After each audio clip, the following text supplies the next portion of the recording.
I absolutely love this book. It is hilarious. It made me laugh, it made me cry. It's one of the laugh out loud books. Politically, he's so right on. You just don't know where he's going to go with something, and it turns around and kind of snaps and bites you. It's so smart, so funny, and it's very moving. Bob really brings out that sort of wicked sense of humor that's lying in nostalgia. Bob is hilarious and smart and witty. From beginning to end, he just touches every emotion, and there's so much. It's for everybody. It's for anyone who wants to laugh.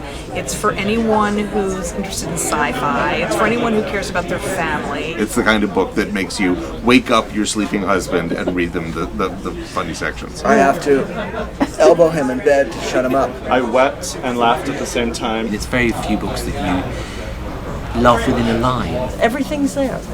The heart and the soul and the humor. It was phenomenal, so everyone should go read it. I've never read anything like it. I think it's absolutely wonderful. In his new novel entitled Remembrance of Things I Forgot, comic, novelist, and memorist Bob Smith takes us on a romp through recent histories, America's and his fictional characters. Through an odd twist of fate, John time travels back to 1986, where he meets his younger self called Junior, and the younger Taylor.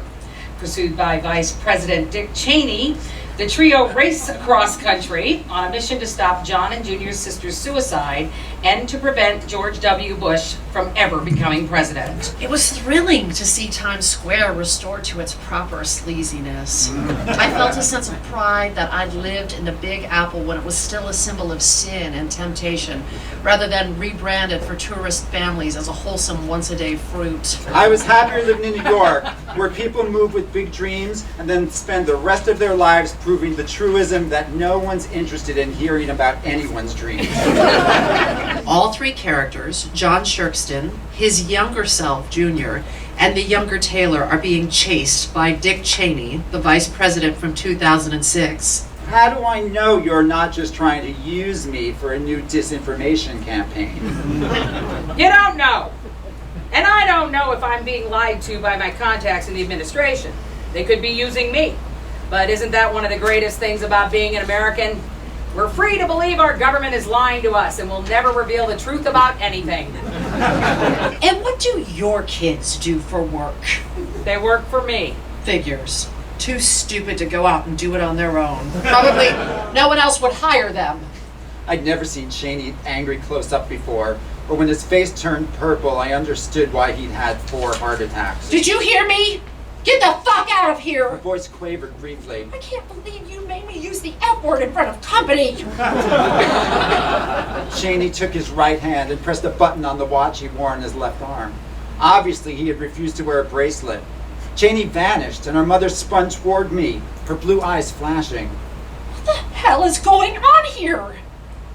To find out what the hell is going on, you need to read the book! Thank you.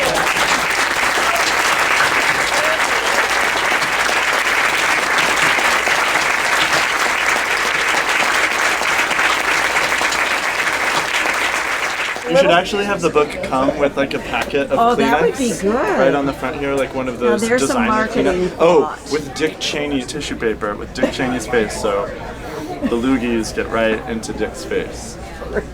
Loogie on Dick. That's really gross.